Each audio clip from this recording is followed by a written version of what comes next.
Hi friends, ഒരു unboxing video ആണ് കേട്ടോ. ഇതിൻ്റെയൊക്കെ കോലം കണ്ടാൽ വിചാരിക്കും ഫ്രീ ആയിട്ട് കിട്ടിയതാണെന്ന്. പക്ഷേ അല്ല. 6 കിക്കീസിന് 6 ചെടികൾക്ക് 500 രൂപയായിട്ട് വാങ്ങിയതാണ്.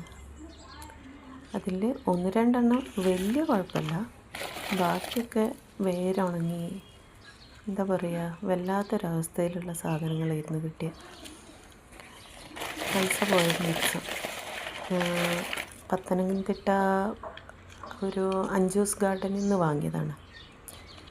അപ്പം നമ്മൾ ഓൺലൈനായിട്ട് വാങ്ങുമ്പം ഫോട്ടോയോ വീഡിയോ ഒക്കെ നോക്കിയിട്ട് കറക്റ്റ് നല്ലതാണോ എന്ന് അറിഞ്ഞിട്ട് മാത്രം വാങ്ങുക. ഞാൻ അവരോട് 1-2 തവണ ചോദിച്ചിരുന്നു, ഫോട്ടോ വിട്ടുതരുമോ, അയക്കുന്നതിൻ്റെ ഫോട്ടോ വിട്ടുതരുമോ. അവർ അയച്ചു തന്നില്ല. അപ്പോൾ ഇങ്ങനത്തെയാണ് കിട്ടിയത് എന്ന് പറഞ്ഞപ്പം അത് അങ്ങനെയേ ഉണ്ടാവുള്ളൂ എന്നൊക്കെ അവർ പറയുകയും ചെയ്തു. അപ്പോൾ ഇതാണ് അവസ്ഥ. പിന്നെ അവർ ചെയ്തൊരു കാര്യം, 27-ാം തീയതി അവരുടെ വാർഷികമായതുകൊണ്ട് ഒരു റോസ്